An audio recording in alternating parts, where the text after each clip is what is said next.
Ils emmenèrent Jésus chez le grand prêtre, et tous les chefs des prêtres, les anciens et les scribes, se rassemblent. Pierre avait suivi Jésus de loin, jusqu'à l'intérieur du palais du grand prêtre, et là, assis parmi les gardes, il se chauffait près du feu. Les chefs des prêtres et tout le grand conseil cherchaient un témoignage contre Jésus pour le faire condamner à mort, et ils n'en trouvaient pas. De fait, plusieurs portaient de faux témoignages contre Jésus, et ces témoignages ne concordaient même pas. Quelques-uns se levaient pour porter contre lui ce faux témoignage. Nous l'avons entendu dire, je détruirai ce temple fait de main d'homme, et en 3 jours j'en rebâtirai un autre qui ne sera pas fait de main d'homme. Et même sur ce point, il n'était pas d'accord. Alors le grand prêtre se leva devant l'assemblée et interrogea Jésus. Tu ne réponds rien à ce que ces gens déposent contre toi. Mais lui gardait le silence, et il ne répondait à rien. Le grand prêtre l'interroge de nouveau. Es-tu le Messie, le Fils du Dieu béni? Jésus lui dit, je le suis. Et vous verrez le Fils de l'homme siéger à la droite du Tout-Puissant et venir parmi les nuées du ciel. Alors le grand prêtre déchire ses vêtements et dit, pourquoi nous faut-il encore des témoins?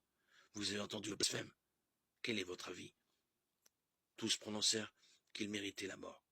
Quelques-uns se mirent à cracher sur lui, couvrir son visage d'un voile, et l'horreur de coups en disant « Fais le prophète ». Et les gardes lui donnèrent des gifles.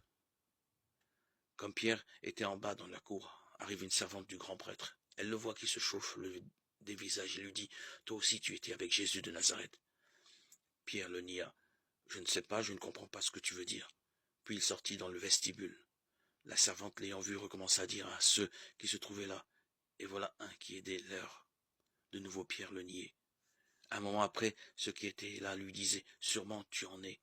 D'ailleurs tu es galiléen. » Alors il se mit à jurer en appelant sur lui la malédiction. « Je ne connais pas l'homme dont vous parlez. » Et aussitôt un coq chanta pour la seconde fois. Alors Pierre se souvint de la parole de Jésus. Avant que le coq chante 2 fois, tu m'auras renié 3 fois. Et il se mit à pleurer. Marc 14, 53, 72. Prenant les 12 avec lui, il leur dit, voici que nous montons à Jérusalem et tout ce qui a été écrit par les prophètes sur le Fils de l'homme s'accomplira. En effet, il sera livré aux païens, on se moquera de lui. On le maltraitera, on crachera sur lui. Après l'avoir flagellé, on le tuera et le 3e jour, il ressuscitera.